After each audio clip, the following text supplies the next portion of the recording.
Avec les immenses problèmes de trafic qu'on a aux heures de pointe, les frais astronomiques qu'on a au niveau des infrastructures, ça nous coûte très cher au niveau personnel, au niveau de notre santé, au niveau du stress et aussi en productivité. C'est plate à dire, mais quand on passe 1 heure et demie, 2 heures, parfois plus par jour dans le gros trafic, c'est pas quelque chose qui nous permet d'être au maximum de notre performance.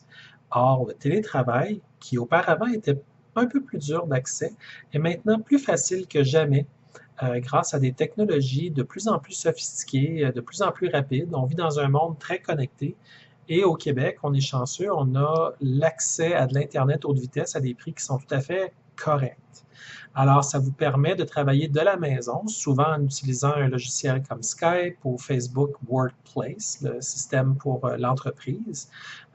Finalement, d'avoir des communications avec toute votre équipe, même si vous n'êtes pas physiquement avec eux autres, vous n'êtes jamais vraiment très loin. Alors, les technologies ont évolué. On peut désormais, avec Skype, avoir un système téléphonique IP qui fait en sorte que lorsque vous téléphonez, les gens sont absolument certains que vous êtes à votre entreprise, mais en réalité, vous êtes n'importe où vous êtes connecté. Donc, tous ces emplois administratifs, de service à la clientèle, de communication, ou même un volet complet des arts électroniques, la fameuse infographie, ça peut tout se faire de la maison. Il y a beaucoup de gens également qui peuvent faire une partie de leur travail en télétravail. Alors, si vous êtes parmi ceux qui êtes consultants, par exemple, vous pouvez faire une partie de votre travail de la maison, l'autre partie du bureau et l'autre partie chez votre client. Alors, toutes les alternatives sont à étudier selon votre situation spécifique. Mais pourquoi est-ce qu'on voudrait travailler de la maison? C'est une excellente question et j'ai écrit un article dans lequel je fais état des principales raisons qu'on pourrait qualifier de bénéfices du télétravail. Parmi les raisons que j'ai évoquées, la toute première, c'est celle de la diminution des transits aux heures de pointe. Que vous soyez en automobile, en autobus ou par quelque moyen de transport, c'est sûr que si vous êtes à l'heure de pointe, vous allez arriver à un bien mauvais moment sur des routes qui n'ont pas été conçues pour des heures de pointe, qui ont été conçues pour une circulation régulière. Alors, nécessairement, vous perdez un temps fou et vous augmentez votre stress tout en diminuant la qualité de votre santé, puisqu'il n'y a rien de bon pour vous en tant qu'être humain à baigner dans un océan de smog que les automobiles et tous les véhicules rejettent. Alors, le deuxième bénéfice, puisque le premier, pour certains, ne sera pas suffisant, mais pour plusieurs, ça l'est en passant. Le trafic est très anxiogène. Hein? Ce n'est pas quelque chose qui vous fait du bien et au quotidien, ça finit par être cumulatif. Le deuxième bénéfice, numéro 2, vous allez voir, il est le fun, c'est la diminution du stress. Vous savez que le stress est à la base d'à peu près tous les problèmes de santé, mais également à peu près tous les problèmes relationnels, à part pour les pervers narcissiques qui, eux autres, créent des situations extrêmement difficiles autour d'eux de manière systématique. L'augmentation du stress va rendre n'importe quelle situation vivable plutôt invivable. Donc, c'est pour ça que le stress, si vous pouvez le diminuer en travaillant de la maison, en étant dans un milieu qui de toute évidence vous ressemble, qui a été aménagé par vous pour votre confort maximum et que vous n'avez pas à tous les jours à perdre votre temps dans le trafic, ben c'est juste du plus, c'est juste du bon, c'est quelque chose qui va vous avantager. Le troisième point, et ça, c'est quand même assez spectaculaire. Il y a plusieurs études dans le monde qui ont été faites. C'est l'augmentation de la productivité au travail. Votre environnement va avoir moins de distractions typiquement à la maison que dans un milieu de travail. Donc, ça vous permet d'être plus concentré sur les moments où vous êtes très productif. Donc, de terminer vos tâches mieux et avec moins peut-être de typos ou de fautes ou de choses que vous devez revoir par la suite. La maison est un milieu qui peut être extrêmement utile pour augmenter votre productivité. Ça nous mène presque immédiatement au quatrième point, le bonheur.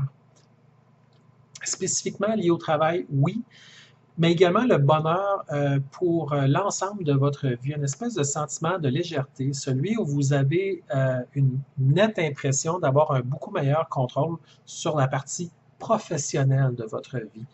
Et ça, c'est quelque chose qui vous permet de tomber malade moins souvent, d'être plus heureux de vous lever le matin. C'est difficile à quantifier puisque si on met ça dans une feuille Excel, c'est un peu particulier à chacun, donc difficile à comptabiliser pour des populations entières. mais on le sent. Quand les gens sont bien, le niveau de bonheur augmente et tout le monde en bénéficie, que ce soit la personne elle-même, que ce soit l'employeur, les clients, les fournisseurs, tout le monde le ressent qu'il y a une forme d'énergie positive extraordinaire qui émane du travail. Donc, il ne faut pas s'en passer de ça. Il ne faut pas faire abstraction de notre fait humain. Et le télétravail permet pour certains travailleurs d'aller chercher une partie d'eux autres qui est vraiment difficile à cristalliser quand on est dans un milieu de travail. Alors, mettez pas ça sous la couverture, regardez ce bénéfice-là, le bénéfice du bonheur. Le cinquième bénéfice que j'ai identifié, Dieu sait qu'il y en a d'autres, mais on dresse un tableau un petit peu plus large, donc on ne va pas nécessairement dans trop de détails. Mais celui-là, vous allez l'aimer, c'est un meilleur contrôle sur votre propre vie, à commencer par les horaires qui, évidemment, deviennent beaucoup plus flexibles. Parce que vous savez, si vous avez devant vous une foule de choix à faire, et que vous êtes en train de travailler, ben vous pouvez vous lever, aller répondre à la porte parce qu'UPS est arrivé, puis venir vous rasseoir. Puis c'est un peu comme si au travail, il y avait eu quelqu'un qui vous avait dit Hey, viens donc 2 petites secondes, on va se jaser, puis là tu te lèves, puis tu reviens. C'est correct, c'est la vie. Mais en même temps, c'est que vous ne mettez pas votre vie personnelle sur pause parce que vous êtes, entre guillemets, au travail. C'est que les deux sont suffisamment hybridés pour permettre un mélange intelligent. Mais ça, c'est votre bon jugement qui va vous permettre de faire les bons choix au fur et à mesure de vos journées. Et ça nous amène aux risques liés au télétravail. Parce que oui, il y a également des risques.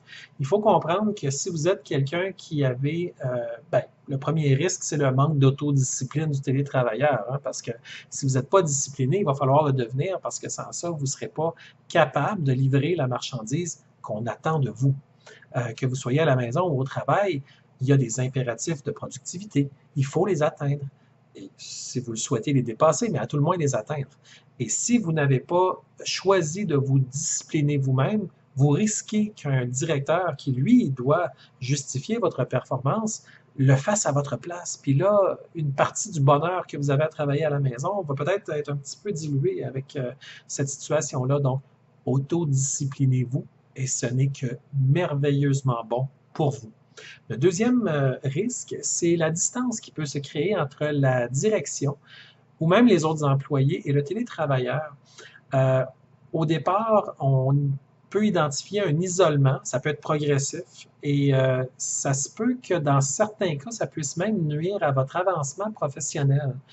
Mais ça, évidemment, c'est pas généralisé, c'est vraiment particulier à certains types de cultures d'entreprise, parce qu'il y a d'autres cultures d'entreprise où même si vous n'êtes pas là tout le temps, vous êtes un peu dans la conscience collective de l'équipe.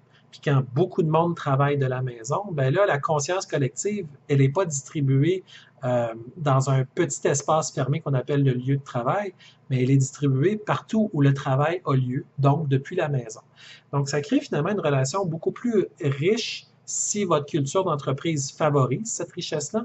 Ça peut par contre créer des problématiques d'avancement ou d'isolement qui sont bien réelles, mais souvent, c'est quelque chose qui est sous-tendu par une culture d'entreprise peut-être plus fermée, plus hermétique, peut-être plus traditionnaliste dans le sens lieu de travail. Donc, peut-être juste vérifier ça. Puis, si votre culture d'entreprise n'est pas à votre goût, ben assurez-vous de faire partie de ceux qui amènent le changement. Un changement positif, un changement qui vous permet d'être capable de vous réaliser dans ce que vous voulez faire au niveau professionnel chez votre employeur. Le troisième point, c'est la coupure entre le télétravail et la vie à la maison. Je m'explique. C'est qu'à un moment donné, vous allez devoir travailler. Probablement le matin à 7h30, vous vous levez, les dents sont lavées, on est prêt, on se lance dans le travail, puis probablement que vous allez prendre une petite pause aux alentours de 10h. Vous allez recommencer après ça jusqu'à environ midi. Après ça, vous allez peut-être commencer aux alentours de 13h jusqu'à environ 16h30 ou 17h, dépendant du travail que vous faites et les heures pour lesquelles vos services sont retenus. Mais essentiellement, il faut faire la coupure. Autrement dit, il faut que la vie personnelle cesse un peu quand le moment du travail commence.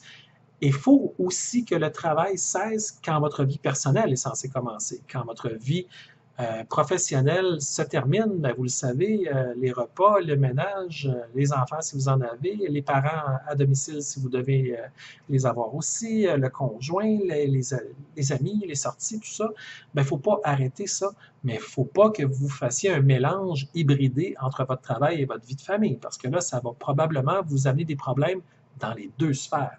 Donc ça, c'est un risque lié au télétravail, mais encore une fois, si vous vous êtes autodiscipliné, il y a des bonnes chances que pour vous, ça ne soit pas une problématique.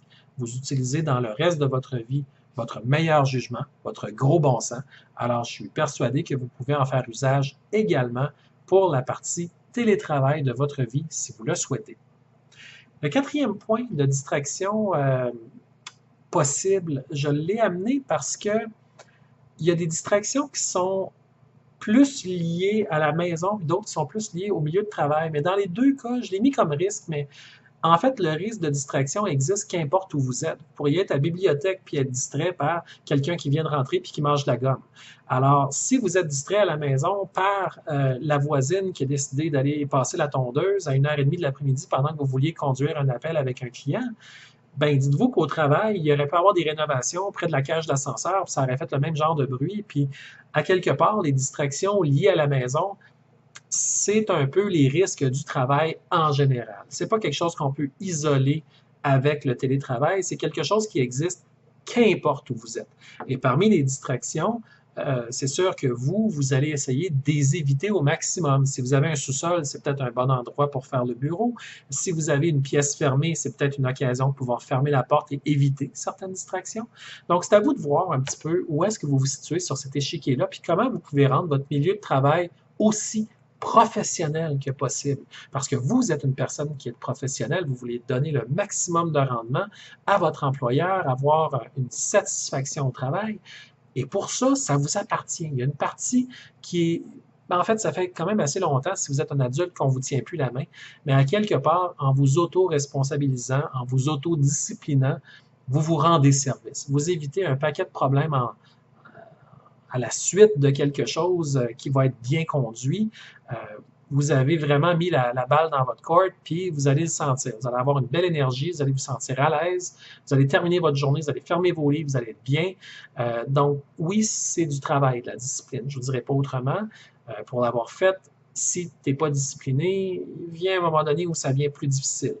Mais lorsqu'on se discipline, on y gagne énormément. Et c'est pour ça que ceux qui ne l'ont pas encore essayé, pour toutes sortes de raisons, gênez-vous pas. Essayez-le, puis vous allez voir combien c'est le fun. Il y en a qui prennent des logiciels, il y en a qui essayent avec des coachs qui donnent des bons conseils, il y en a qui demandent à leur patron d'avoir d'autres sortes de rappels ou d'autres sortes de tâches. Mais en bout de ligne, ça vous revient beaucoup. On est tous un peu uniques. Hein? Alors, il n'y a personne qui marche exactement avec la même formule, mais trouvez celle qui marche pour vous, puis faites fonctionner le télétravail pour vous. Là, une fois que j'ai fait le tour des bénéfices et des risques que j'ai identifiés en priorité, parce qu'il y a d'autres bénéfices et il y a d'autres risques, et selon le type de travail que vous faites, vous allez être capable vous-même, je crois, de les identifier. C'est de juste noter que ce n'est pas tous les travailleurs qui ont à être des télétravailleurs. Il y a vraiment des classes d'emploi complètes qui sont faites sur mesure pour faire du télétravail. J'en ai nommé un certain nombre en début de vidéo. Mais par contre, si vous devez ouvrir un magasin parce que vous êtes le gérant, puis vous devez travailler avec vos employés qui, eux autres, servent la clientèle, vous êtes dans une boutique, vous êtes dans un endroit, une piscine municipale, des choses comme ça, bien, vous allez devoir quand même vous déplacer. Mais ça se peut que votre comptable ou la personne qui fait les affaires juridiques ou la personne qui fait le service à la clientèle téléphonique, tous ces gens-là pourraient peut-être être des candidats dans votre équipe pour eux travailler de la maison. Imaginez si la compagnie, l'employeur peut épargner sur des locaux à louer, peut épargner sur des retards dus à des accidents de circulation ou encore des retards dans la circulation, tout ça, ça compte. Et si vous pouvez gagner un avantage pour offrir encore plus à vos clients, moins cher, mieux, ça va paraître et vous allez probablement connaître une meilleure croissance. Vous n'êtes pas forcé d'avoir tout le monde à côté de vous, bien que dans le cas d'une boutique, on peut comprendre que ça prend un certain nombre de personnes dans la boutique, il y a toutes sortes de situations qui peuvent être évaluées. L'autre chose, c'est que certaines personnes peuvent faire du télétravail à temps partagé. à savoir qu'il y a une partie qu'on fait de la maison, peut-être le matin et le soir pour éviter l'heure de pointe du matin et l'heure de pointe de l'après-midi. Et ensuite, on peut faire dans la matinée une petite présence au bureau pour collaborer lors des conférences ou les réunions hebdomadaires. Et ensuite, on fait peut-être une partie chez le fournisseur ou chez le client ou chez le partenaire. Et à ce moment-là, vous avez une hybridation entre les lieux de travail. Mais pour ça, ça prend un peu d'imagination. Donc, faites fonctionner votre créativité au plan professionnel et discutez-en avec votre équipe et avec, idéalement, votre patron qui lui-même voudra prendre les devants en tant que leader et non pas en tant que patron. Je ne devrais pas dire en tant que patron, je devrais dire en tant que leader parce que les patrons, souvent, c'est quelque chose qui tient d'un siècle dernier. Alors que des leaders, c'est la nouvelle façon de travailler, celle où on donne l'impulsion, où on inspire, où on rend les gens heureux, où finalement, c'est extrêmement puissant, où on fait ressortir ce qu'il y a de plus beau et de plus fort en l'humain, et c'est ce qui crée des entreprises absolument incroyables. Et on en a beaucoup des leaders au Québec, fort heureusement, et il y a plusieurs patrons qui, eux, les voient aller, puis qui se laissent inspirer. Donc, gênez-vous pas de parler des leaders aux patrons. C'est une occasion pour eux d'évoluer vers une nouvelle façon de faire de la gestion, surtout de la gestion de leurs employés. Évidemment, je vous parle du télétravail avec tous les bénéfices, les risques, mais n'oubliez pas qu'au plan social, sur les chèques de paye que la plupart, les 4 millions de Québécois qui font partie de la population active entre 15 et 64 ans, ils ont tout un chèque de paye aux 2 semaines. Ben, vous le savez, je n'ai pas besoin de faire de dessin, il y a des ponctions. Et les dettes que les gouvernements encourent, il y en a une grosse partie que c'est pour les routes ou pour la santé. Le fameux stress au travail, est énormément présent. Et ça nous coûte littéralement des dizaines de milliards de dollars par année. Juste l'échangeur turquois à Montréal, cette année, nous a coûté 10 milliards. Et c'est pas fini, ça se peut que ça dépasse. Je vous nommerai pas tous les chantiers au Québec, mais les milliards pleuvent dans le pavé pour élargir des routes, pour être capable d'absorber les heures de pointe. Imaginez si tous les employeurs, surtout les grands employeurs, se mettaient à réfléchir vraiment de manière active au télétravail. Soudainement, on se retrouve avec une société où faire du télétravail, c'est normalisé, c'est encouragé, c'est mieux balisé, c'est mieux fait. Ben, on va diminuer notre impératif de toujours avoir à faire des nouvelles routes de plus en plus larges, de plus en plus grosses. On va y arriver avec le réseau qu'on a là. Donc, l'argent, on va pouvoir en mettre moins, mais mieux entretenir le réseau qu'on a présentement. Et ça, ce serait un immense cadeau qu'on se ferait en tant que société, parce qu'on aurait des routes plus belles, qui durent probablement plus longtemps parce qu'il y a moins de transport quotidien, surtout aux heures de pointe. Mais aussi, il faut repenser notre relation au travail dans le contexte de notre relation à la vie en général. Si on veut une société des loisirs, ben, il faut toujours bien qu'on ait un peu de temps de loisirs. Si on passe notre journée dans le trafic, puis après ça, on arrive au bureau, puis on est stressé, on a le cœur qui bat, puis on a le stress d'arriver trop tard à la garderie, à l'école ou d'autres obligations, ben, elle est où la qualité de vie là-dedans? Elle n'est pas là. Donc, il faut que tout le monde réfléchisse à ça. Puis les patrons qui disent ah, je vais aller en chercher le plus possible de mes employés. Oui, mais il y a moyen de le faire pour que tout le monde soit gagnant. Il n'y a pas de raison qu'un employé soit moins avantagé parce que c'est un employé, parce que c'est pas le patron, il ne peut pas partir plus tôt ou des choses comme ça. Au contraire, il faut travailler le bonheur au travail, à la maison, la fameuse conciliation travail-famille, la vie travail-famille, qui devrait même être la vie famille-travail pour plusieurs, parce qu'il y en a qui sont rendus que leur travail est tellement central dans leur vie que là, ils en perdent de vue même pourquoi ils travaillent. Il ne faut pas, parce que quand tu perds ta raison de faire quelque chose, des fois, ben, tu te perds toi-même. Il ne faut pas que ça arrive. Donc, je vous envoie tout ça. Si vous connaissez des gens qui veulent se présenter en politique, rappelez-leur qu'il y a une alternative au bitume. Rappelez-leur qu'il y a une alternative à des nouveaux ponts continuellement. Rappelez-leur que ce qui nous entoure est peut-être déjà suffisant au niveau des infrastructures, qu'il faut peut-être imaginer une solution encore mieux que du transport structurant. Tant mieux si on a du transport qui est bien structuré. Mais au-delà de tout ça, pourquoi on se déplace? Pourquoi on va du point A au point B? Ben justement, le télétravail, ça nous permet d'aller au point A, qui est probablement de notre lit jusqu'à la salle de bain, jusqu'à notre bureau de travail, beaucoup plus vite. Et le point B ben, n'existe plus. Fait que ça évite les déplacements. Donc, pensez-y, réfléchissez, puis n'oubliez pas que la situation qui s'applique à votre cas très spécifique, elle vous appartient à vous et à votre employeur. Donc, soyez créatifs, discutez, laissez-vous pas emmurer dans des discours qui disent que c'est pas possible. Ceux qui disent que c'est pas possible, ben, écoute, ils vont arriver aux résultats qu'ils ont programmés. Ça ne sera pas possible. Mais ceux qui disent que c'est possible, ben, ils s'étonnent eux-mêmes en arrivant à des excellentes solutions. Donc, faites partie des gagnants. C'est ça que vous êtes en dedans, vous le savez, vous le sentez. Ayez confiance en vous, puis regardez comment le télétravail peut améliorer beaucoup d'aspects, sinon la totalité des aspects dans votre vie. Merci de m'avoir écouté. N'oubliez pas de faire un petit like. N'oubliez pas de revenir en tant qu'abonné de ma chaîne si vous aimez ce que je fais. Merci.